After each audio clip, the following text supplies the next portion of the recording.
Hi, everyone. Thank you so much for being here. I really appreciate it. My name is Ann Baum. I'm the Vice President of Marketing at Towne Properties. We are based out of Cincinnati, Ohio. We manage 20,000 apartment units and 115,000 homeowner and condo owner association units in 5 states. And I'm so excited to talk to you today about property performance growth hacks hiding in plain sight. Specifically, we're going to be talking about how do you optimize the growth system that exists at your properties already without spending more money. We will talk about how to improve ILS performance. We will talk about how to improve website performance and also tour to app performance. So let's go ahead and get started. First, growth is a system, and every lease is the product of multiple conversion rates working together. That's a quote by me right now in this room. um, but it's true. And when I say that, what do I mean? Well, here is the system. This is the growth system at all of your properties. It starts with impressions from a marketing standpoint, and it ends with leases. And honestly, to optimize this system, you don't have to spend more money. You need to identify where the system can be optimized. And typically, the optimization points are where you see those arrows, right? They're the times when someone is going from one action to another. So first, let's go ahead and talk about the impression stage and how can we optimize the impression to view and prospect, looking specifically at our ILS partners. We're very lucky because our ILS partners tell us how to get more performance on their platforms. They're doing our jobs for us, so thank you. This is an example from Zillow. Zillow has a listing completeness score, and they basically tell you that your listing is missing critical details. This is one of our listings, it's at 75%. And they say to us, add missing details to improve completeness to help prevent negative impacts to your leads and keep your listings visible in more filtered renter searches. If we have high scoring listings, we'll get 157% more views, 73% more leads, 55% more saves, where someone is saving a listing, and 41% more shares. Thank you, Zillow, for telling us how to make our listings better. And it's really amazing because if you take their advice and you move into a situation where your listings are high ranking, here are the performance improvements that you could expect to see. So all the numbers in this are hypothetical, just to let you guys know, but let's say that we're looking at portfolio performance for 30 days. Overall, we had impressions of 2.3 million, 124,000 views, and 2,000 leads. If we get, and let's assume that that baseline is basically like a 75% listing completeness, if we got our listings to high ranking, the impressions would stay the same, but our views would more than double and our leads would more than double. They'd go up 157%. So that's our first example. Second, listing features. By the way, apartments.com also has a report that you can pull and they'll tell you how to optimize your listings. But listing features is another great way to optimize the ILS packages that you already have in place. All of our ILS partners have product teams, they have data teams. They know exactly how prospects are interacting with listings and what they need to do to make them better. Their goal is twofold. One, they have to make their platform relevant so that users keep coming back. And two, they have to deliver us leads so that we keep coming back as advertisers. And so they spend a lot of time making sure that listings are valuable as possible. So it's our responsibility to make sure that we're using the listing features that are available. This is data from Apartment List, and they're telling us that if we use the direct tour booking feature that they have, we'll see a 0.8% increase in conversions. And if we add 3D tours to our listings, we'll see a 15% increase in conversions. And again, how does this translate into the growth system? Well, I've done a couple different mathematical calculations here, but again, we start with a baseline impression to contact 3.4%. We add in the direct tour feature, all of a sudden we're at a 4.2 impression to contact conversion rate. So we see our number of contacts. Those are leads in apartment list language, by the way. We see that number go up, and then we add in the 3D tours. All of a sudden, we're at a 4.8 impression to contact, and our contacts have gone up to 2,900. Again, this is taking advertising that already exists and making slight changes to have it perform better, free of cost. I went one step further because I really wanted to illustrate how important it is that we're optimizing our growth systems. Based on the two changes in apartment list and Zillow that I showed, we could estimate that we would see in a 30-day period 73 new leases with $872,000 in additional revenue. If we're making the assumption that each lease is worth $12,000, $1,000 a month, 12 months. All right. Next, we're going to go to our website. Another huge opportunity to improve performance and capitalize on traffic that you're already getting. And my first recommendation, or my first growth hack, is you have to check your chatbot. What is your chatbot actually saying to your prospects? It's really interesting, and I'm sure a lot of you have experienced this. I see Gunnar. I see some shaking heads. Thank you, guys. When we first implemented chatbots, I don't know, 3, 4, 5 years ago, it was like 80% availability questions, and then there were like 5 other questions, right, that people were asking. Well, now it's like 80% availability and like 20 other questions that people are asking. And so our prospects' familiarity with chatbots is getting greater, and so they're asking more complex questions. So then we have to be ready. And I have an example of when we weren't ready. And it was sad, but it's okay because we learned. But the chatbot was telling prospects that garage parking was free, which is amazing, by the way. This is downtown Columbus. But the truth is that garage parking is $200 a month, and our chatbot was answering that incorrectly. Luckily, we were able to identify it and fix it, but you have to be looking at your chat conversations. You have to be analyzing them. You have to be looking at the themes people are asking about and making sure that you have the correct data in there. We can't be sending people like, hey, I don't know, go call your office. They're not going to call the office. You have to be transparent about utilities. You have to be transparent. This is like 10% of the rent, right? Like if the rent is $2,000, this is an extra 10% charge. Prospects would want to know before they visited a property about this.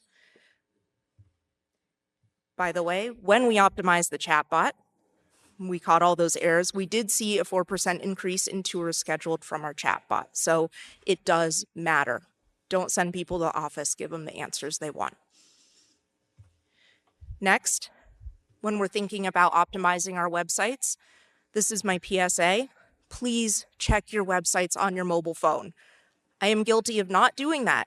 Oh, it's so pretty on the computer. I love it. Oh, but it's like 80 to 85% of our prospects are using their phone to go to their websites. And I have a great story about this. We had an intern, and she was amazing. And actually, she's joining us in June as a full-time employee, so yay. But we were in a meeting, and we were trying to figure out, gosh, all this traffic is going to this website, and we're not getting leads, and what is going on? Paige, the wonder, pulls out her phone, opens the website. She's like, guys, I can't even navigate through the website. The menu is literally just like a red block of color. And we were like, oh my gosh, that's awful. And so because we hadn't been checking on our mobile phone, so please check websites on a mobile phone. The next optimization hack that might be impacting performance on your website, but that you can change, are website settings. Specifically, how are prices showing up on your website? How are people able to schedule a tour? And is your availability, your units available, being impacted by accidentally having 2 conflicting settings? So a couple examples here. The PMS we use has a setting that you can basically show a rent range. On a floor plan, you can show a rent range. And you can pick whether you want that rent range to be for all of the units, both available and occupied for that floor plan, or only the available units. I would recommend having it only be for the available units because in this example, if we picked show the rent range for all of the units for that floor plan, we're showing a rent range of $1,150 to $1,420. There's never going to be a unit. Once that person leaves that $1,150 unit, it's not going to be that price again. We're going to renovate it, or we're going to raise the rent, or we're going to do something. And so we're falsely advertising to our prospects. And it's going to catch up with us. It's going to give them a bad experience, either on the website or when they come in for a tour. So that's one way that settings can impact conversion rates on websites. Another, conflicting apartment search settings. So again, our PMS has two settings. Restrict availability to how many days from users move-in date. This is basically when someone goes to your website and they're searching for available units and they put in a move-in date. So if these two settings conflict with each other, you're going to accidentally not show some of your available units. In this example, if the move-in date rule allows for a 60-day availability, but future availability is capped at 1 month, apartments that should appear in search simply disappear. Understand your back-end settings for your websites, understand how they work together, understand what the language actually means. It's confusing. I had to use ChatGPT to literally go through every single one and be like, what does this mean? How does it work with the other settings? What are best practices? But it matters. And the last setting on your website that could impact conversion is schedule a tour. So I pulled out a couple, there's like 20 schedule a tour settings, but I pulled up some of my favorites. So first, allow appointments to be scheduled from X to Y days from current date. How far in advance are you letting people schedule tours? Is it 4 days? Is it 14 days? Is it 30 days? That matters. You want to understand who your prospects are, how far in advance they're looking, and accommodate them accordingly. Second, what is your tour length? Are you scheduling tours in 30-minute blocks, but your property's huge and it's taking 60 minutes? Well, then you've got tours running back to back to back, overlapping. You're not giving a good experience. On the other side, if you're scheduling them for 60-minute blocks and they're taking 30, you're losing days, hours in the day that people could be on tours. Because basically, well, I'll get to that in a second. And then the other one is do not allow consecutive appointments within X minutes. So that is basically don't allow one appointment to end and another appointment to begin within, let's say, 60 minutes of each other. Well, again, that could inadvertently limit how many tours you're actually able to have during the day. An example here would be, let's say you're scheduling out 60-minute blocks for a tour and you have an hour between each tour. You're only going to have 4 tour times available each day. That's a lot. One I didn't put on here too is concurrent tours. So for example, if you only have one person at a site, you only want one person to be able to schedule a tour at a time. But if you have 4 leasing agents, you don't want concurrent events turned off, because then guess what? You're only going to have 1 tour in 1 time slot, but you've got 3 other agents sitting around. So don't let your calendar on your website look like this. Check your schedule a tour settings. And again, of course, I couldn't leave this topic without having what is the impact from a financial standpoint when you optimize this system. I took basically 3 different conversion rates that could occur on a website. Salesforce tells me that 2 to 3% is an average across all industries. So I started at 1.5% and I made assumptions based on a base of clicks and then how many of those people will convert into prospects and then leases. And so you can see at the baseline of 1.5, you're basically looking at 37 million in revenue from 3,000 leases. Then what if you double that conversion rate? Because you look at your settings, you check your phone on mobile, you make sure your chatbot is talking right to your prospects. All of a sudden you've doubled that revenue by, again, not spending money, just making sure that your system is optimized and in place. And then of course we've got the stretch goal of 5%, which again gives us an even larger bump in leases and revenue. So we've talked about ILSs, we've talked about websites. The next thing that I want to talk about when we're thinking about how do you optimize your system without putting more money into it, or not necessarily feeding it with more marketing budget, is the low to show application rate. And this is interesting to me because I've noticed over my years that the low show to application rate isn't always a leasing problem, meaning it's not always a people problem, but sometimes the property just doesn't feel worth the rent. And I don't know if you all have ever experienced that where you go to a property and you're like, oh, this doesn't feel quite right, or maybe we marketed it really well and then you go to the property and it feels a little off. But if you're seeing a low show to application rate, I would encourage all of you to not just think that it's a person problem, but that it might be a product problem. And here are some things that I've personally either heard about or encountered as I'm doing shops or just talking to people in the industry. And I have a couple stories about a few of these, but leasing office is closed or hard to find. I went to a property a couple weeks ago and I used Apple Maps. The Apple Maps direction took me to this weird back parking lot in a neighborhood. And then I had to walk in this path to get to the leasing office. It did not take me to the front entrance of the property. If I had that experience, our prospects had that experience, and it was accidentally off-putting.